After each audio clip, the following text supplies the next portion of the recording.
Hi லட்டூஸ், welcome to laddu குட்டீஸ் family. நான் கொஞ்ச நாளாக வீடியோ அப்லோட் பண்ணலைங்க. கொஞ்சம் உடம்பு சரியில்லை, அதனால் வீடியோஸ் அப்லோட் பண்ண முடியல. இன்றைக்கி நம்ம என்ன பார்க்க போகிறோம் அப்படின்னா, சிக்கன் பிரியாணி குக்கரில் செய்கிறோம், ப்ளஸ் ரைத்தா, அதுக்கப்புறம் காடை ஃப்ரை. இந்த காடை ஃப்ரையை தனியாக ஒரு வீடியோவில் அப்லோட் பண்ணியிருக்கேன், அப்போ பார்க்கலாம். குக்கர் கொஞ்சம் ஹீட்டான உடனே தேவையான அளவு நான் கடலை எண்ணெய் எடுத்திருக்கேன். நீங்கள் ரீஃபைண்ட் ஆயில் எது வேணால் எடுத்துக்கலாம். கடலை எண்ணெய் ஆட் பண்ணிங்க அப்படின்னா கொஞ்சம் டேஸ்ட் நல்லாயிருக்கும். அதுக்கப்புறம் ஃப்ளேவருக்காக ஒரே ஒரு ஸ்பூன் நெய் ஆட் பண்ணிக்கிறேங்க. இதில் 2 ஸ்டார் அனீஸ், ஒரு 3 பட்டை, கல்பாசி, அதுக்கப்புறம் லவங்கம், இதெல்லாம் ஆட் பண்ணிக்கோங்க.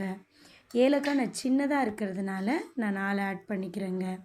நீங்கள் உங்கள் ஃப்ளேவருக்கு தகுந்தாப்பில் ஆட் பண்ணிக்கோங்க. அதுக்கப்புறம் 3 வெங்காயம் எடுத்துருக்கேங்க. இது மீடியம் சைஸ் வெங்காயம்தான். நான் இன்றைக்கி அரை கிலோ சிக்கன் செய்ய போகிறேன் அப்படின்றதுனால அந்த சிக்கன் பிரியாணிக்கு தேவையான 3 வெங்காயம் ஆட் பண்ணிக்கிறேங்க. வெங்காயம் நல்லா வதங்கணும் அப்படின்றதுக்காக உப்பு கொஞ்சமாக ஆட் பண்ணிக்கோங்க, ஈஸியாக வதங்கிடும்.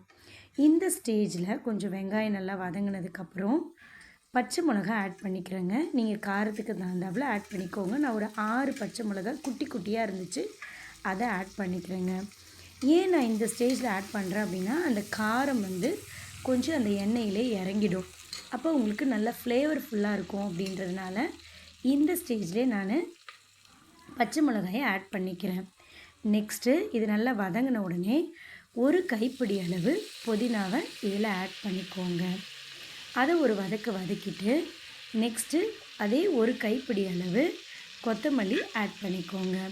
இந்த ஸ்டேஜில் நீங்கள் ஆட் பண்ணுறீங்க அப்படின்னா நல்ல ஃப்ளேவர்ஃபுல்லாக இருக்கும்.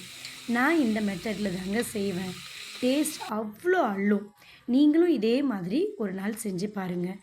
இதில் 2 ஸ்பூன் பெரிய ஸ்பூன் எடுத்துருக்கேங்க, அதனால் 2 ஸ்பூன் என்ன பண்ணுறேன் அப்படின்னா இஞ்சி பூண்டு பேஸ்ட்டு ஆட் பண்ணியிருக்கேன். ஸோ சிக்கன் பிரியாணிக்கு நான் எப்படி அரைப்பேன் அப்படின்னா, ஈக்குவல் அமௌண்ட் ஆஃப் இஞ்சி எவ்வளோ எடுத்துருக்கோமோ அதே அளவுக்கு பூண்டும் எடுத்து தான் நான் இஞ்சி பூண்டு பேஸ்ட்டு செய்வேன். ஸோ நீங்களும் அதே மாதிரி ஆட் பண்ணிக்கோங்க. நெக்ஸ்ட்டு 2 தக்காளி ஆட் பண்ணிக்கிறேங்க. வெங்காயம் 3 ஆட் பண்ணுறோம் அப்படின்னா அதை விட கொஞ்சம் கம்மியாக தக்காளி ஆட் பண்ணுங்கள்.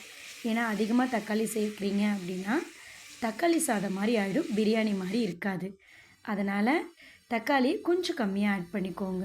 இந்த டைமில் மஞ்சள் தூள், கல்லுப்பு இதெல்லாம் போட்டு நல்லா கழுவி வச்சுருக்கிறேன் 1/2 kg சிக்கனை இதில் ஆட் பண்ணிக்கிறேங்க.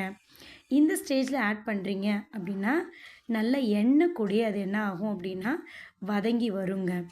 ஸோ வதங்கினதுக்கப்புறம் இதில் எவ்வளோ தண்ணி விடுது அப்படின்னு பாருங்களேன். இங்கே பாருங்கள், நான் தண்ணியே ஊற்றலை, உங்களுக்கே தெரியும், வீடியோவில் காமிக்கல, பட் அந்த சிக்கனில் இருக்க தண்ணி அவ்வளோ வெளியில் வருதுங்க. நீங்கள் ரைஸ்க்கு ஆட் பண்ணும் போது இந்த தண்ணியெல்லாம் ஆட் பண்ணி தான் நீங்கள் ரைஸ்க்கு தண்ணியை ஆட் பண்ணணும். ஓகே, ஸோ நெக்ஸ்ட்டு நான் என்ன பண்ணுறேன் அப்படின்னா ஒரு 1/4 கப் அளவுக்கு தயிர் ஆட் பண்ணிக்கிறேங்க. இது உங்களுக்கு நல்ல ஃப்ளேவரை கொடுக்கும். நெக்ஸ்ட்டு கொஞ்சமாக எனக்கு காரம் கம்மியாக இருந்த மாதிரி இருந்துச்சு, அதனால் தனி மிளகாய்த்தூள் ஆட் பண்ணிக்கிட்டேன்.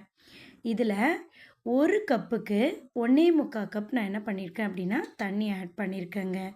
இன்றைக்கி நான் எடுத்துக்கிட்ட அரிசி பேர் என்னன்னு பார்த்தோம் அப்படின்னா 24 கேரட் அரிசிங்க. அதில் தண்ணியெல்லாம் வடிச்சிட்டு நான் என்ன பண்ணுறேன் அப்படின்னா கொதி வந்த உடனே ஆட் பண்ணிக்கிறேன்.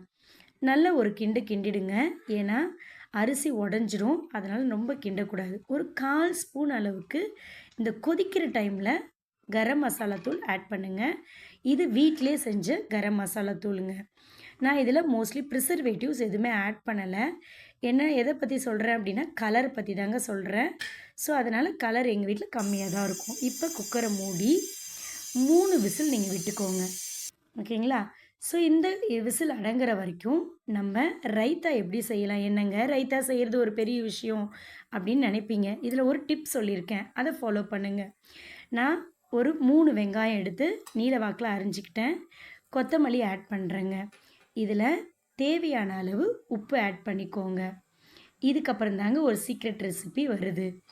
இந்த சீக்ரெட் ரெசிப்பியில் நான் ஒரு குட்டி ஸ்பூன் எங்கள் வீட்டில் வந்து சர்க்கரைக்கு வந்து குட்டி ஸ்பூன் தாங்க போடுவோம். ஸோ அந்த ஸ்பூனில் ஒரு 2 ஸ்பூன்ஸ் நான் ஆட் பண்ணியிருக்கேன். உங்களுக்கு சர்க்கரை வேணாம் அப்படின்னா ஒரே ஒரு ஸ்பூன் ஆட் பண்ணி பாருங்களேன். இதோட ஃப்ளேவர் எப்படி இருக்கும்னு பாருங்கள். நெக்ஸ்ட்டு தயிர் ஆட் பண்ணுங்கள். கொஞ்சம் கெட்டி தயிராக இருந்துச்சுன்னா டேஸ்ட்டு செம்மையாக இருக்குங்க. இதில் உங்களுக்கு தேவை அப்படின்னா பச்சை மிளகாயும் ஆட் பண்ணிக்கலாம். எங்கள் வீட்டில் காரம் நிறைய சாப்பிட மாட்டோம் அப்படின்றதுனால நான் அதை ஸ்கிப் பண்ணிட்டேன். இதில் கொஞ்சமாக தண்ணி ஊற்றணும் அப்படின்றதுனால அந்த தயிர் இருந்த கிண்ணத்துலேயே நான் தண்ணி ஊற்றி கிளறிட்டேங்க. ஓகே, ஸோ இந்த மாதிரி ஒரு தடவை ட்ரை பண்ணி பாருங்கள். ரைத்தா டேஸ்ட் அள்ளுங்க. ஓகே, ஸோ நடுவில் நம்ம வந்து இப்போ குக்கரோட விசில் அடங்கிருச்சு. ஸோ இப்போ எப்படி வந்திருக்குன்னு பார்ப்போம் வாங்க. குக்கரை ஓப்பன் பண்ணி பார்க்கலாம். இங்கே பாருங்கள் எவ்வளோ உதிரியாக வந்திருக்கு பாருங்கள். நான் சொன்ன அளவில் நீங்கள் செஞ்சீங்க அப்படின்னா இதே மாதிரி உங்களுக்கு சூப்பரான ஒரு பிரியாணி ரெடி ஆகிடுங்க. இந்த வீடியோ உங்களுக்கு பிடிச்சிருந்துச்சு அப்படின்னா நீங்கள் லைக் பண்ணுங்கள், ஷேர் பண்ணுங்கள், கமெண்ட் பண்ணுங்கள். மறக்காமல் பெல் ஐக்கானை கிளிக் பண்ணிக்கோங்க. லட்டு குட்டிக்கு லன்ச் ரெடி ஆகிடுச்சு. பிளேட்டிங் பண்ணுறோம். நெக்ஸ்ட்டு நம்ம பண்ண ரைத்தா வைக்கிறோம். நெக்ஸ்ட்டு அதுக்கான காடை ஃப்ரை பண்ணுறோங்க. Okay, thank you லட்டூஸ்.